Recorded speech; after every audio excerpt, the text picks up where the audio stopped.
Aku ingat pertama kali melihatmu. Kau masuk ke dalam hidupku tanpa permisi, berputar bagai gasing di dalam pikiranku. Entah kau milik siapa, hatiku keras kepala. Ceritakanlah tentang harimu, berbincanglah sampai salah satu dari kita tertidur. Aku tidak akan bosan dengan semua yang kau ketik. Betapa sering aku menduga-duga, adakah kode yang tersirat dalam kolom chat kita. Aku tidak mau berdrama, tapi aku tidak bisa mengeluarkanmu dari kepalaku. Aku tergila-gila hingga tak tahu lagi mesti berbuat apa. Ini semacam hasrat purba yang lebih tua dari manusia. Jika kau percaya akan jodoh, mungkin ini adalah contohnya.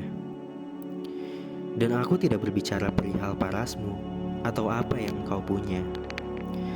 Ada sesuatu tentangmu yang membuatku merasa baik-baik saja. Entah apa, kau selalu mampu membuatku jujur mengenai segala hal, kecuali satu, perasaanku. Andai saja aku mampu memberitahumu, tapi aku terlalu takut akan reaksimu yang tidak sesuai dengan imajinasiku selama ini. Bukankah fisik lebih meninabobokan dibandingkan kenyataan? Bukankah kita adalah dua orang yang terlanjur menikmati berkubang dalam zona pertemanan? Tubuh kita berlumur harapan palsu. Tanganku menggapai-gapai mencari jalan keluar, sementara tanganmu mencegahku kemana-mana. Tunggu sebentar, izinkan aku keluar dari zona pertemanan kita untuk sejenak. Akan kutunjukkan padamu sebuah gerbang menuju dunia paralel. Mari ikut aku ke sana. Di dunia paralel, aku tidak perlu lagi repot-repot menyatakan apapun. Kau akan setuju bersanding denganku tanpa perlu ada serentetan peristiwa yang membuat kita semakin pelik. Aku akan menjadi bumi untuk mataharimu, lirik untuk lagumu, hujan untuk bungamu. Di dunia paralel, keadaannya akan jauh berbeda. Walau begitu, kau tahu aku akan menjadi orang yang sama, yang merindukanmu dengan sederhana, mengejarmu dengan wajar, menyayangimu dengan luar biasa, dan menyakitimu dengan mustahil. Apakah tangis masih menghiasi pelupuk matamu? Apakah lara masih menaungi keseharianmu? Aku harap kau belajar lagi berbahagia. Jangan khawatir mengenai kabarku, aku masih mencoba baik-baik saja. Memamerkan senyum palsu untuk badut sepertiku adalah hal biasa.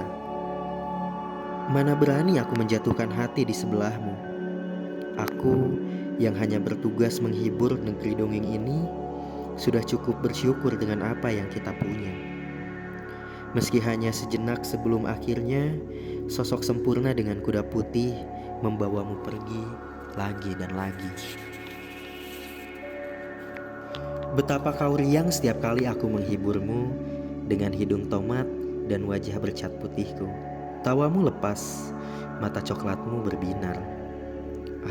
Sial, beruntung sekali dirinya bisa sewaktu-waktu menatap mata yang seakan tercipta untuknya itu.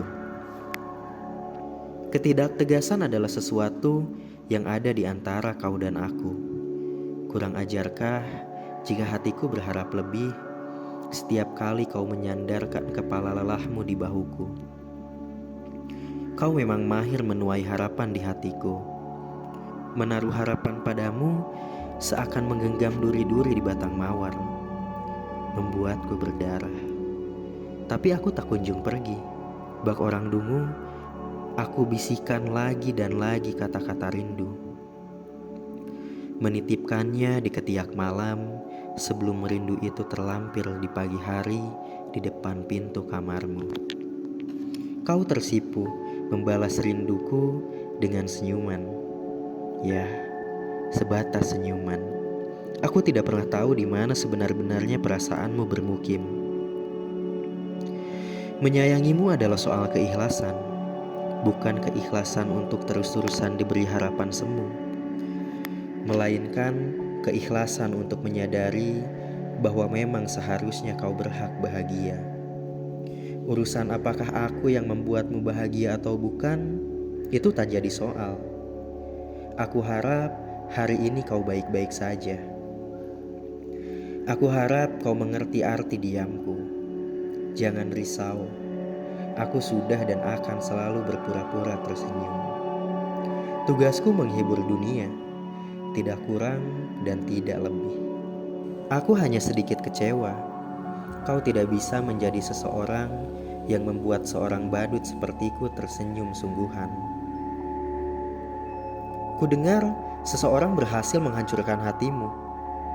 Hampir saja aku yang terbiasa bertepuk sebelah tangan ini bertepuk tangan sambil memuji-muji karma. Tapi mana mungkin aku tega melihatmu berduka. Orang bodoh macam apa yang membiarkanmu terluka?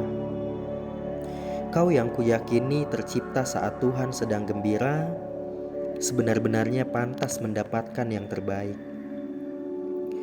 Atau jika tidak, izinkanlah aku mencoba memberikan yang terbaik. Kau menangis deras. Katamu, ia pergi meninggalkanmu kedinginan di ujung bumi. Bahkan di saat seperti ini, kau masih berusaha tegar. Kita sama. Entah terlalu pintar menyembunyikan perasaan atau terlalu bodoh untuk menyatakan. Sudahlah, sesekali tak apa menjadi manusia biasa. Wajar untuk terluka, untuk membutuhkan tempat bersandar, untuk tidak baik-baik saja. Bahkan orang terkuat di muka bumi pun pernah berkabung. Sembuh itu butuh waktu, bukan paksaan.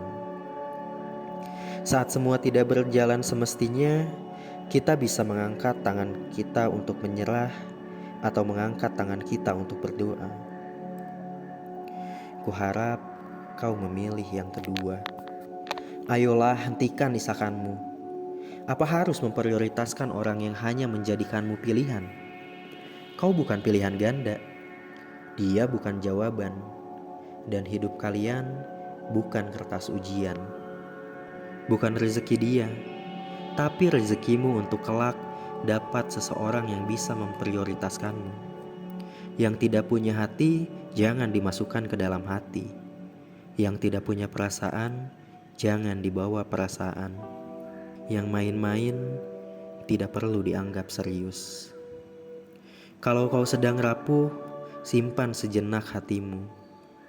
Biarkan proses dalam waktu menyembuhkan. Perasaan memang tidak bisa diburu-buru, tapi juga jangan berlama-lama meratapi seseorang yang tidak bisa menghargaimu. Dekatkanlah dirimu pada orang-orang yang membuatmu bahagia. Merekalah yang seharusnya kau jaga. Yang lainnya hanya menumpang lewat. Jadi, sebelum menoleh lagi ke belakang, pastikan kau lihat seseorang yang menantimu di depan. Mengenang masa lalu bukan berarti harus mengulang. Kalau dia tidak bisa menghargai kesempatan baik yang kau beri, beri dirimu sendiri kesempatan untuk mendapatkan kisah yang lebih baik. Karena yang benar-benar peduli akan menghentikan air matamu jatuh, bukan membuat air matamu jatuh. Ketahuilah, beberapa tangan melepaskan genggamannya saat hidupmu bertambah sulit, agar tanganmu kosong dan bisa digenggam oleh seseorang yang takkan pernah melepaskanmu. Aku selalu menganggap rela menunggu seseorang itu tidak berarti bodoh. Itu hanya berarti teguh pendirian. Karena sekuat apapun kita menyangkal sesuatu yang dikatakan oleh hati, sekuat itu pula hati kita akan berusaha mendesak. Mungkin karena itulah aku tidak bisa meninggalkanmu sendirian. Meski dengan biadabnya, kau bertingkah seolah aku adalah buku harian yang cuma kau isi dengan keluh kesahmu, tanpa perlu kau tanyakan bagaimana perasaanku. Kemudian, kau mencari penghilang rasa sakit untuk meredakan hari-harimu yang suram. Aku pun dengan sukarela menjadi pemeran pengganti. untuk meredakan malam-malammu yang muram. Aku yang mendengarkanmu hingga jam 1 pagi adalah aku yang kau napikan lagi dan lagi. Kau yang masih tenggelam dalam kenangan adalah apa yang ingin kuselamatkan. Celakanya, aku malah ikut terbenam dalam skenario yang kau ciptakan dan menjadi terbiasa untuk pura-pura tertawa. Padahal kau dan aku tahu, aku mendambakanmu yang mendambakannya. Sampai kapan kita harus begini? Sampai nyaliku terkumpul untuk kau empaskan? Atau sampai kau terbang lagi menuju pelukan yang lain? Ternyata menjadi juara kedua itu sama saja dengan berpacaran dengan seorang yang tidak pernah ada secara nyata. Kalau kau benar-benar menyayangiku, kau takkan menjadikanku juara kedua dari sejak awal. Menyebalkan. Aku ingin kau rindukan. Aku ingin kau kejar. Aku ingin kau buatkan puisi. Lalu aku akan bertingkah tak peduli agar kau tahu rasanya jadi aku.